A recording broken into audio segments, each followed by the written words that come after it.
تھا نماز کے حوالے سے، تو نماز ایک اہم رکن ہے، فضیلت کے اعتبار سے، اہمیت کے اعتبار سے۔ اللہ نے قرآن کے اندر اس کا 750 مرتبہ ذکر فرمایا ہے۔ یہ اتنا اہم عمل ہے کہ اللہ سے براہ راست لینے کا ذریعہ جو ہے وہ صرف اور صرف نماز ہے۔ فرمایا کہ جو 40 دن تکبیر اولیٰ کے ساتھ نماز ادا کرتا ہے، اللہ اسے 2 پروانے عطا کریں گے، ایک وہ منافق نہیں ہوگا اور دوسرا جہنمی نہیں ہوگا۔ عزیز طلباء، یہ بہت بڑے انعامات ہیں۔ 40 دن زندگی کے ہم سے بہت سے ایسے لوگ ہیں موجود ہیں جو کہ سالوں سال باہر جا کر اپنی روزی کماتے ہیں، یا سالوں سال زندگیاں جو ہے وہ فضول خرچ کرتے ہیں اپنا وقت، لیکن 40 دن تکبیر اولیٰ کے ساتھ نماز پڑھنے پہ اللہ بہت بڑے انعام 2 عطا کر رہا ہے، اور وہ انعام وہ منافق نہیں ہو سکتا اور دوسرا جہنمی نہیں ہوگا۔ تو جب جہنمی نہیں ہوگا تو کہاں جائے گا؟ اللہ کے باغ میں، اور اللہ کے باغ میں بہت زیادہ رونقیں ہیں، وہاں پہ کھانے پینے کی ساری چیزیں موجود ہوں گی، کسی قسم کی پریشانیاں نہیں ہوں گی، انسان بوڑھا نہیں ہوگا، تکلیف کبھی بیماری نہیں آئے گی، ہمیشہ جوان رہے گا۔ تو وہ آپ جنت کے بارے میں بہت زیادہ سن چکے ہیں۔ تو اس لیے آج دوسرا لیکچر نماز ہی کا ہے۔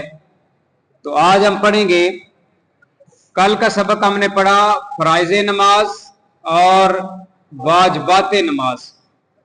اس کو بڑی تفصیل کے ساتھ تھوڑا سا اس کو پریکٹیکلی بھی کیا، بچے سے بھی سنا ہے، آج آتے ہی تو ماشاءاللہ اچھا ریسپانس ہوا ہے۔ تو آج ہم پڑھیں گے مفسدات نماز۔ سنیں، نماز میں کوئی ایسا کام یا کلام کرنا جو نماز کے جنس میں سے نہ ہو، ٹھیک ہے جی، خواہ قصدن ہو یا بھول کر ہو یا غلطی سے، یا شرائط و فرائض نماز میں سے کسی ایک کا مفقود ہونا، اس سے نماز فاسد ہوتی ہے۔ اس کی تفصیل میں جاتے ہیں۔ وہ چیزیں جن کے کرنے سے نماز ٹوٹ جاتی ہے۔ دھیان سے سنیے گا بھائی، ہم نماز پڑھتے بھی ہیں، ہم میں سے بڑے نمازی بھی ہیں، ماشاءاللہ یہ جو حضرات بیٹھے ہیں سارے نمازی ہیں۔ آج یہ سنیں کہ نماز جن اعمال سے، جس فعل سے ٹوٹ جاتی ہے، نماز میں قصدن یا بھول کر بات کر لینا، ٹھیک ہے، خواہ تھوڑی ہو یا بہت۔ نمبر 2، نماز میں کسی کو سلام کرنا یا زبان سے سلام کا جواب دینا۔ شروع میں نا یہ جائز تھا، لیکن بعد میں یہ منع کر دیا گیا۔ یعنی اسلام کا کسی نے آتے ہی اندر کوئی نماز پڑھ رہا ہے، دھیان تو ہمارا ویسے ہی کوئی نہیں ہوتا، خشوع و خضوع ہمارا اتنا ہی ہے، تو اس نے آتے ہی سلام کیا، اس نے جواب دے دیا نماز کے اندر ہی، تو اس کی نماز ٹوٹ گئی۔ چھینکنے والا الحمدللہ کہے، نماز کے اندر کسی کو چھینک آئی، ویسے عام حالات کے اندر یہ بڑا یہ نا اس کا ثواب ہے، الحمدللہ رب العالمین علی کل حال، اور سننے والا یرحمک اللہ یہ کہے۔ تو نماز کے اندر چھینکنے والا الحمدللہ کہے یا اس کے جواب میں یرحمک اللہ کا کہنا، یا نماز سے باہر کسی شخص کی دعا پر آمین کہنا۔ آپ نماز پڑھ رہے ہیں، وہ دعا مانگ رہا ہے، آپ آمین کہہ رہے ہیں، تو اس سے بھی نماز ٹوٹ جائے گی۔ موت، بیماری یا کوئی بری خبر سن کر نماز ہی کے اندر آپ انا للہ و انا الیہ راجعون یہ آپ نے پڑھ دیا، کسی نے مسجد میں اعلان کیا یا مسجد میں کسی نے خبر دی کہ فلاں شخص فوت ہو گیا، تو آپ نماز میں ہیں تو آپ نے انا للہ و انا الیہ راجعون پڑھا، تو آپ کی نماز فاسد ہو گئی، ٹوٹ گئی۔ یا پھر کوئی ایسی بات جو خوشی والی ہے اس پہ آپ الحمدللہ کہہ رہے ہیں، پڑھ نماز رہے ہیں، اس سے بھی نماز ٹوٹ گئی. یا تعجب کی بات سن کے آپ نے سبحان اللہ کہا. قرآن کی کوئی آیت کو عام کلام کی نیت سے پڑھنا، مثلا کسی کا نام یحییٰ ہے اور اسے کتاب پکڑنے کی غرض سے نماز میں یا یحییٰ خذ الکتاب بقوہ یہ کہہ دیا، اس سے بھی نماز ٹوٹ گئی. بیماری، درد، تکلیف یا رنج کی وجہ سے ہائے اف یا کرنا، یہ بھائی بڑا احساس ہے دوسرے تھوڑے سے، یعنی بیماری ہے، آپ کو بیمار ہیں، آپ رکوع میں گئے، اوپر کھڑے ہوئے، نکل گئی تو سمی اللہ لمن حمیدہ، ساتھ ہی پھر آپ نے کہہ دیا کہ بڑی مجھے تکلیف ہے، تو اس سے بھی نماز فاسد ہو گئی. اپنے امام کے سوا نماز سے باہر کسی قرآن پڑھنے والے کو لقمہ دینا، ہاں اس بات کی سمجھ آ گئی ہے، امام کے سوا کسی اور کو لقمہ دینا یا باہر کسی سے لقمہ لینا، عمل کثیر کرنا، یعنی ایسا کام کرنا جس سے دیکھنے والا یہ سمجھے کہ یہ شخص نماز نہیں پڑھ رہا ہے، اس کو کہتے ہیں عمل کثیر. اور وہ ایک عمل کے اندر، مثال کے طور پر آپ نے قیام کے اندر ہیں آپ تو 3 مرتبہ کم از کم کہتے ہیں، ایسے ہی 3 مرتبہ آپ نے داڑھی کو ایسے کیا، کپڑوں کو ایسے کیا، اوپر دیکھا، دائیں دیکھا، بائیں دیکھا، تو یہ عمل کثیر ہے. 3 دفعہ سے زیادہ آپ نے اگر داڑھی کے بالوں کو، سر کے بالوں کو، ٹوپی کو دائیں بائیں کیا یا لباس کے ساتھ کھیل رہے ہیں آپ تو اس سے بھی نماز آپ کی فاسد ہوگی. اس ایک آدھے مرتبہ جو ہے نا وہ اس سے کوئی نہیں. قصدن یا بھول کر کوئی چیز کھا پی لینا، نماز پڑھ رہے ہیں بھول کر جیب وغیرہ میں ہاتھ ڈالا یا پھر کوئی چیز تھی آپ نے جو ہے نا وہ منہ میں رکھ لی، پی لی، کوئی چیز کھا لی.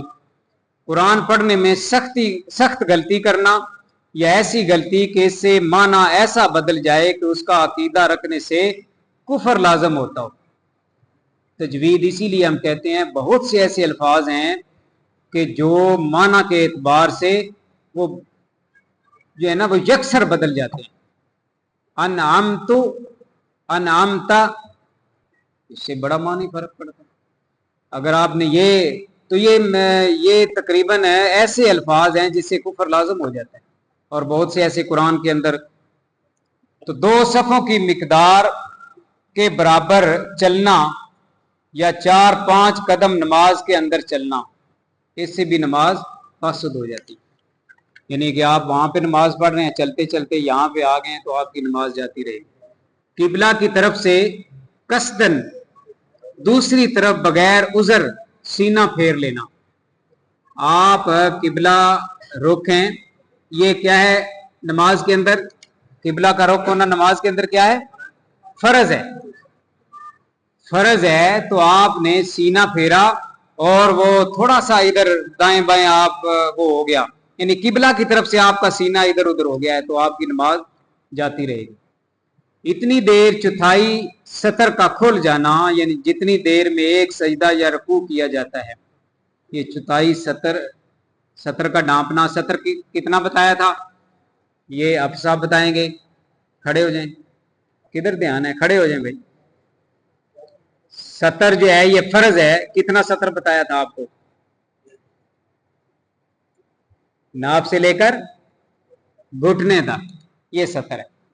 تو اس کا کھل جانا اتنا کہ ایک سجدہ یا رکوع کیا جاتا تو اتنی دیر تک. اللہ سے ایسی چیز مانگنا جو بندوں سے بھی مانگی جاتی ہے، مثلا کھانا پینا، ٹھیک ہے، تو اس سے بھی نماز ٹوٹ جاتی. نماز جنازہ کے علاوہ کسی اور نماز میں عاقل بالغ آدمی کا کہکا مار کر ہنسنا، سمجھ آ گئی ہے؟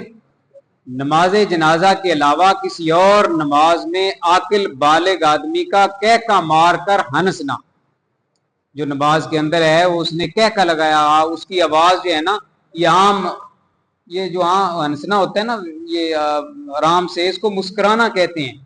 اور زور سے ہنسنا اس کو قہقہ کہتے ہیں. تو قہقہ سے نماز بھی جاتی رہتی ہے اور وضو بھی جاتا رہتا ہے. ٹھیک ہے جی. امام سے پہلے پورا رکوع یا سجدہ کر لینا یا اس سے آگے بڑھ جانا. امام ابھی رکوع کے اندر ہے یا قیام کے اندر ہے تو آپ سجدے میں چلے گئے ہیں تو اس سے بھی نماز ٹوٹ جاتی. یہ تھے جی 16 مفسدات نماز، یعنی جن سے نماز آپ کی فاسد ہو جاتی ہے. امید ہے کہ آپ کو یہ ایک دو مرتبہ دہرانے سے یاد ہو جائیں گے. آگے چلتے ہیں جی. مکروہات نماز. مکروہ دین کی اصطلاح میں کس کو کہتے ہیں؟ احمد حسن مکروہ. تیرے علاوہ کوئی نہیں ہے احمد یہاں پہ بیٹھا بات کر رہا ہے بھائی. چلیں. غلام مصطفیٰ. مکروہ ناپسندیدہ چیز کو مکروہ کہتے ہیں. تو نماز کے اندر ناپسندیدہ چیز کون کون سی ہے ذرا نوٹ کر لیں. جو باتیں خشوع و خضوع اور عاجزی میں مخل ہوں اور نماز سے توجہ ہٹانے کا وجہ بن سکتی ہوں وہ تمام کام اور باتیں نماز میں مکروہ ہیں. تفصیل میں جاتے ہیں. وہ چیزیں جن سے نماز بالکل ٹوٹتی تو نہیں لیکن ایسا کرنے سے یا تو گناہ ملتا ہے یا ثواب کم ہو جاتا ہے. ویسے بھی مکروہ کی میں نے تعریف یہی کی تھی کہ وہ کام جو ہے یہ بالکل ختم تو نہیں ہوتا لیکن ہوتا کیا ہے کہ ثواب میں کمی ہو جاتی ہے. تو اس میں سب سے پہلے چادر اوڑھنے کے بجائے اس کے دونوں کناروں کو لٹکتے ہوئے چھوڑ دینا. اس طرح گلو باندھ کے دونوں کناروں کو لٹکا کر نماز پڑھنا یہ مکروہات نماز میں سے ہے. پہلا مکروہ ہے. نمبر 2 کپڑوں یا پیشانی کو مٹی سے بچانے کے لیے کپڑوں کو سمیٹنا یا منہ سے مٹی یا گرد کو بار بار پھونکنا. ماتھے میں بعض دفعہ ایسی ہماری تو قالینیں پڑی ہوئی ہیں بعض دفعہ ایسے موقع ملتا ہے کہ وہاں پہ تھوڑی سی گرد وغیرہ ہوتی ہے تو آپ سجدہ کرتے ہیں ایسے پھر سجدہ کیا پھر ایسے تو یہ مکروہ ہے. اپنے بدن کپڑے انگوٹھی یا داڑھی وغیرہ سے کھیلنا لو جی یہ بھی مکروہ ہے. سن لیے بار بار کپڑوں کو ایسے کرنا ایسے کرنا ان کے ساتھ کھیلنا اور داڑھی کے ساتھ. ہاں اس کے بعد جس نے تشہد میں جو ہے نا وہ آپ قعدہ میں بیٹھے ہیں تو آپ بار بار انگوٹھی کے ساتھ کھیل رہے ہیں تو یہ مکروہ ہے. ایسے معمولی کپڑوں میں نماز پڑھنا جن کو پہن کر بازار یا مجمع میں جانا پسند نہ کیا جائے. جو آپ ولیمے پہ جاتے ہیں پہن کے کوشش کریں کہ مسجد میں اس سے قیمتی سوٹ پہن کے آئیں. وہ تو کچھ بھی نہیں ہے جن کے آپ جا رہے ہیں تو یہ تو مالک الملک ہے اور دینے والا بھی ان کپڑوں کا یہ ہے مسجد والا.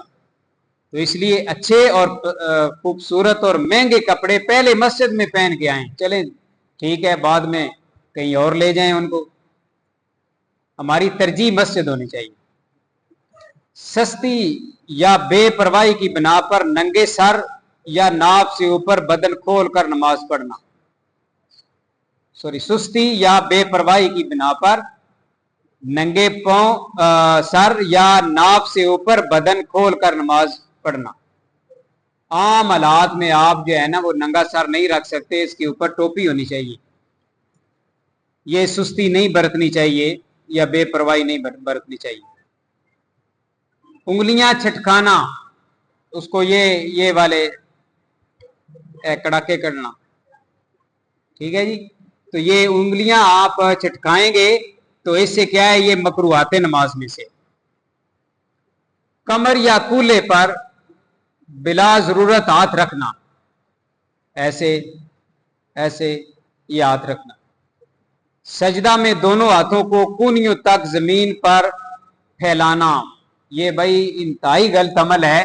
یہ تو ویسے مکروہات نماز میں سے ہے لیکن اس کی الگ سے حدیث بھی ہے کہ نماز کے اندر یا پھر عام حالات میں بھی مسجد میں یہ کونی اس کو زمین کے ساتھ اپنا لٹا کے پورا ہاتھ اس کونی کو ایسے کر کے آپ جو ہے نا سجدہ جب کریں گے